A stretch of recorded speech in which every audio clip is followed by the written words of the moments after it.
a leader to feel victorious and feel accomplished and like they are the biggest problem solver and that people are inspired by them when they are able to shield their staff from problems,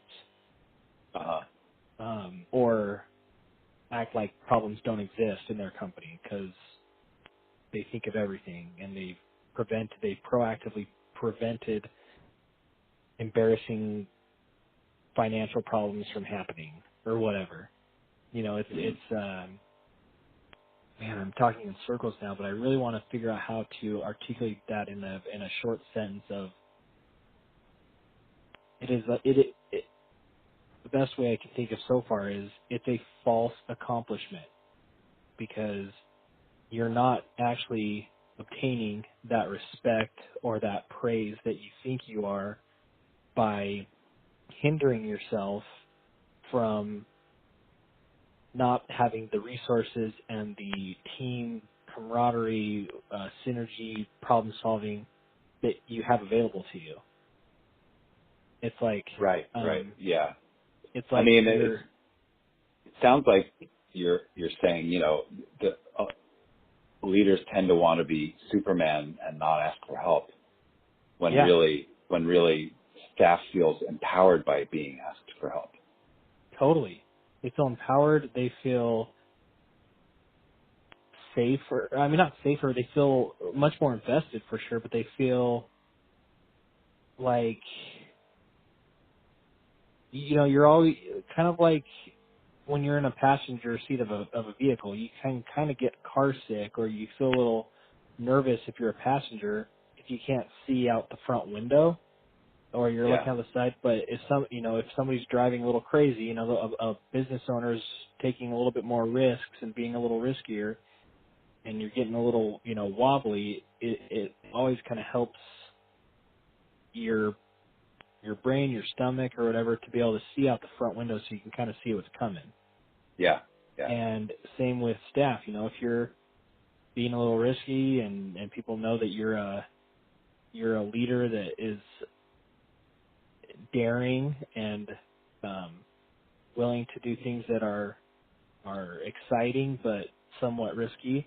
If you're shielding them and not letting them know all the ins and outs and have some part in problem solving or how to get there and how to accomplish some of these company goals, they might get sick and they might get scared and they might get they don't care how great of a driver you are that we didn't go off the cliff on that one. Aren't I such a good driver? But they didn't even see it. They didn't even know. They just felt the gross G-force that almost made them throw up. And so it's like the leader, the driver is self patting himself on the back when the staff would pat you on the back too if they were any part of or saw anything that you actually did. And so Yeah. So it's almost like you're not only driving and they're in the passenger seat, but you put a blindfold on them and they don't even know. they Yeah. can't even appreciate everything you're doing because you think it's victorious to not have them even see it when. Yeah. Yeah. Are you up for getting into the specifics of the that first example where your company was heading toward a crisis and you first were concealing it, but then finally when you Totally. opened up to them? So I guess in terms of the timetable, when did this happen? This was literally when you and I first started talking Right. with that wall. It was a big risk to be taken of buying this big building, Yeah. and it was going to take a lot of working for the school business to be budget conscious and be, hey, we're gonna sacrifice some funds and some cushion, some extra discretionary funds so that we can operate in the red a little bit with this building until we can, you know, buy it and have this awesome facility moving forward. So it was already, you know, a risk, and it was going to be tightening the belt a little bit, but I didn't let them know, you know, hey, this is actually quite a big risk. Like, we all need to buckle down together, and I need to let you know exactly what that costs, like what we can afford each month, and what we can't, because if we don't, this whole big deal is going to fall apart, and it'll all have been for nothing. And instead, I didn't want them to be as nervous, and I didn't want them to, you know, feel deprived of monthly budgets and deprived of, you know, good, you know, working environments, that I wasn't as obedient to the needed budgets. Mm.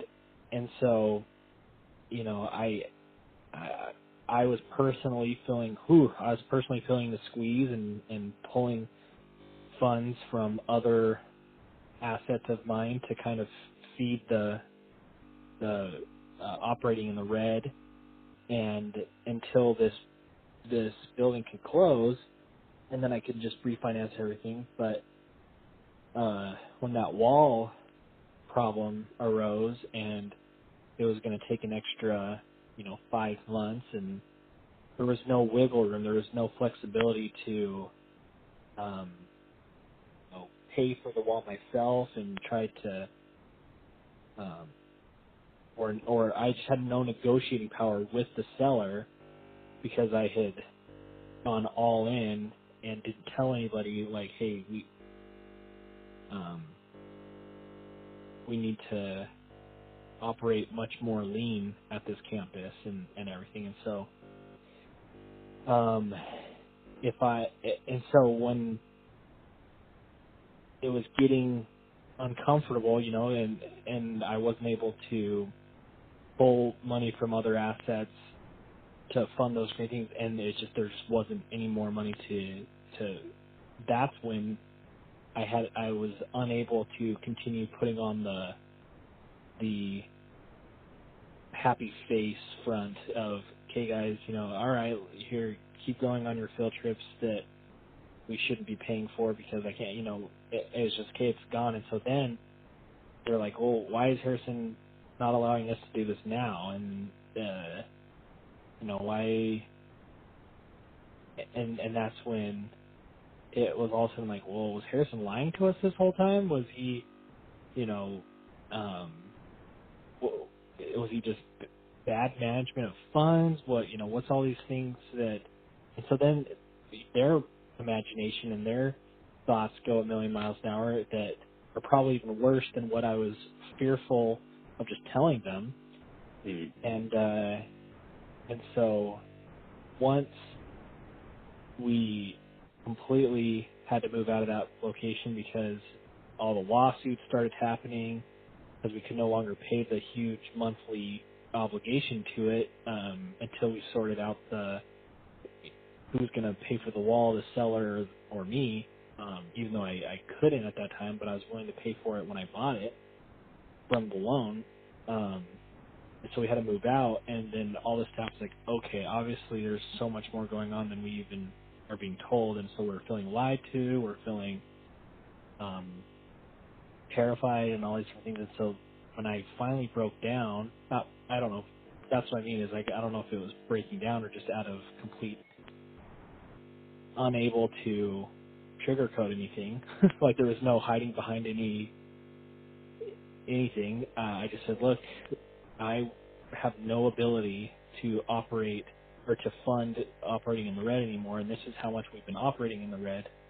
And that's when they started saying, oh my goodness, you know, if we would have known, we would have been more creative with these funds. We would have been more creative with this. We would have told you not to go in on that building if we, if I was your, but now that we know, um, I'm going to, be fine with having less staff in my classroom and so we can save on payroll and I can work on enrollments and all these different people started problem solving. They Mhm. started thinking about what they could do to either earn more money or to save more money.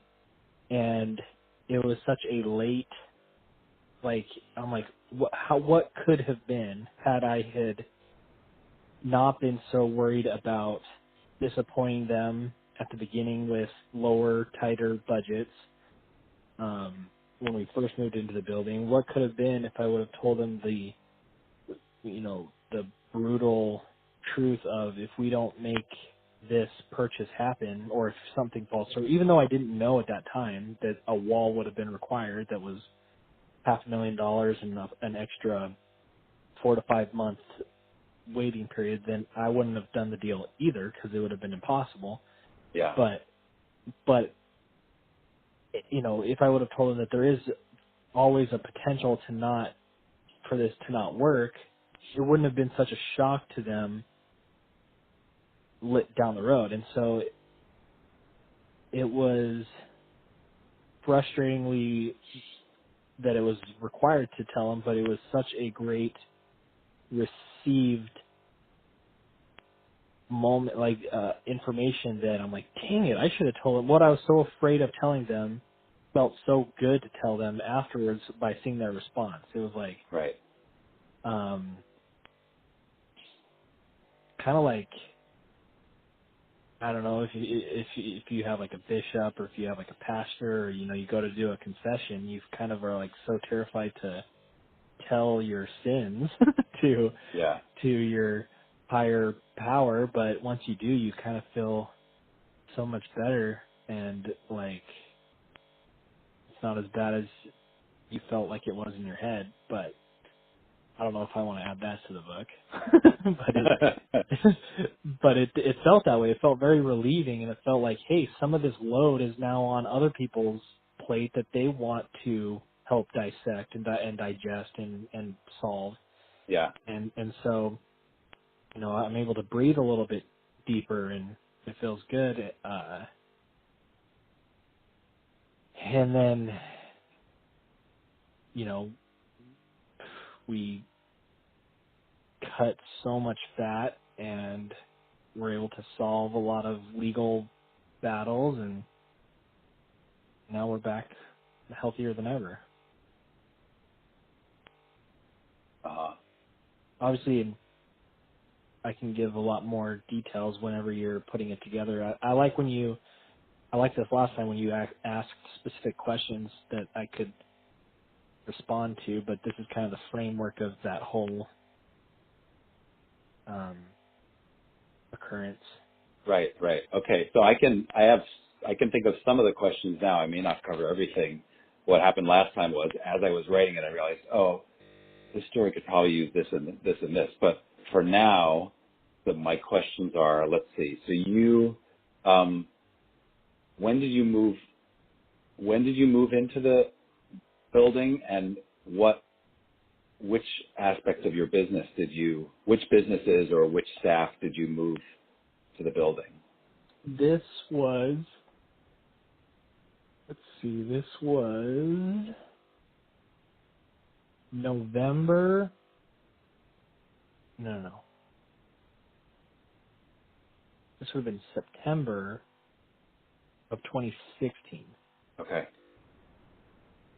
And so at that point, you were leasing the space from the guy you were making the deal with? Wow, actually, you know what? This would have been July of 2016 because I remember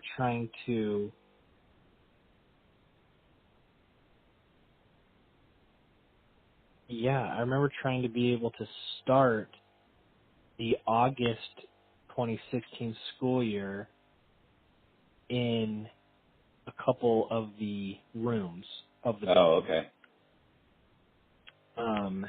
but I couldn't buy the building right away, and so my lender